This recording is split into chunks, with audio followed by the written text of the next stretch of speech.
Hi, this is Rock and Robbie SF from the ECF forums, the store on YouTube, and I'm back talking about the, guess what? Yep, the Stardust.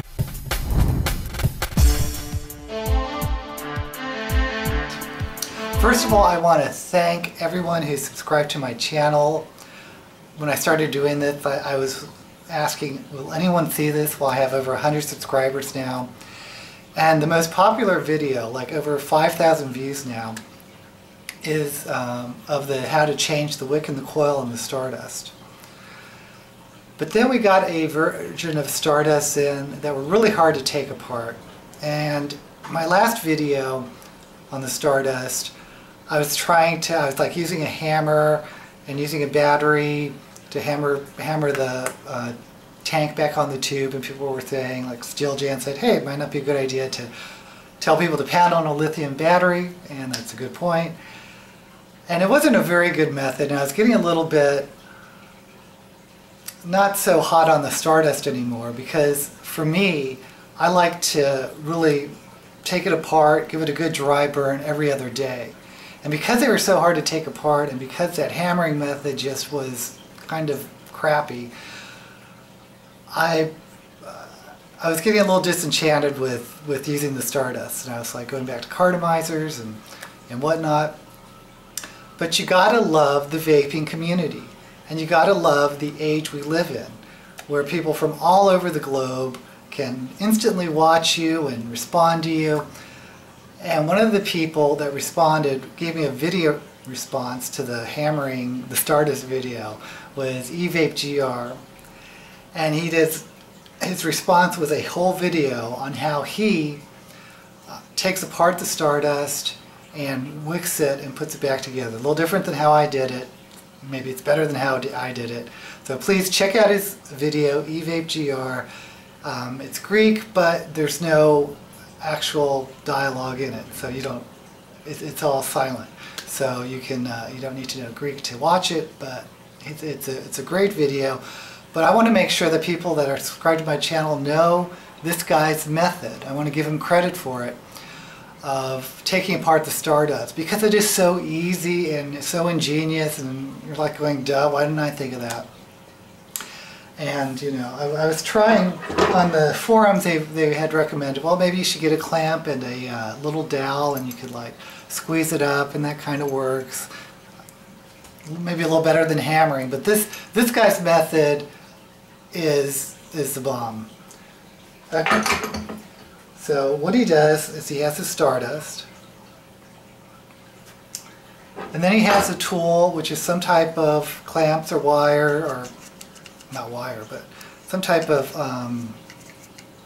tool with some big grips on it, and you cover it with masking tape.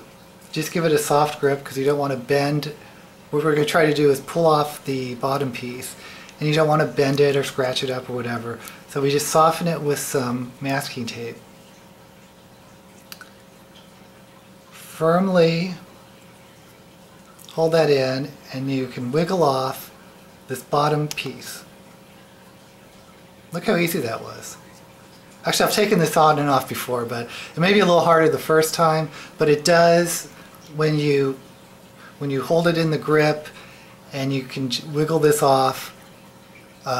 It may be a little bit more difficult the first time you do it on your Stardust, but it really is quite simple. It doesn't take a lot of strength, and you get the tube off.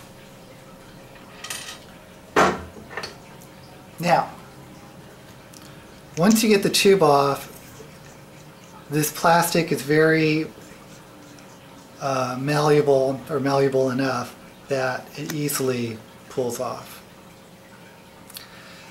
And now you can change your wick, or you can just do this to dry burn it. You know, take off the cap, give it a good dry burn. Give it a good dry burn. Well, this one's clean, but it makes it a lot easier to clean, and I think this is the best method to clean it. A lot of people seem to be saying that their Stardust after a few days, you know, it just gives them a bad throat hit or whatever. Maybe the Stardust just isn't for you. But if you do like them, I think that it's good to give them a good clean and dry burn every other day, especially if you're changing flavors or whatever. I think that, this is just a little theory of mine, but this whole thing is pretty much encased in metal. And, oops.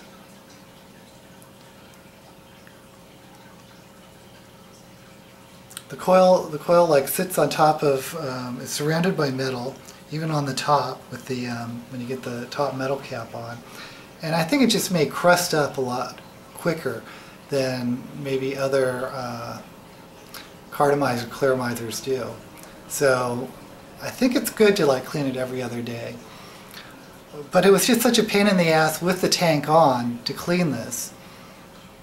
I thought that maybe people weren't giving it a good enough clean and running into problems. I don't know. Maybe the CE2 top coils just aren't for you. But if they are, and if you still like the Stardust, I recommend cleaning it every other day. It works best for me. And with this method of taking it apart, it's so easy. Now, to put it back together again, what you want to do is you want to make sure the top cap is screwed on, because that gives you a marker of how deep you want the centerpiece to go. You don't want it to go too high, or else it'll have trouble screwing it down. You don't want it too low, or else you get a lot of leaking. And again, it's fairly easy just to wiggle this in until you get a nice tight fit between the silicone and the cap. Make sure the cap's squeezed. That's it. Now to put the bottom base on, and this again is really simple. Make sure you have the vent ridges on the bottom. Goes on the bottom, and basically this should snap in place. You may want to like give it a put it down on a table and give it a bit of a push. I swear these do snap in place. There it goes.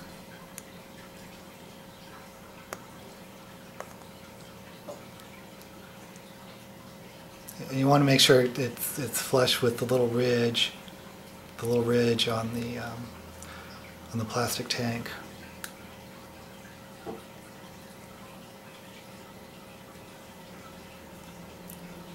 Isn't that easy? Wasn't that a lot easier than hammering it? I think so.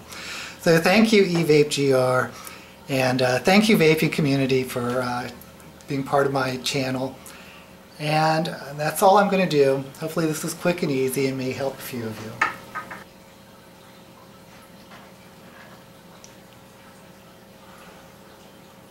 Live long and vape.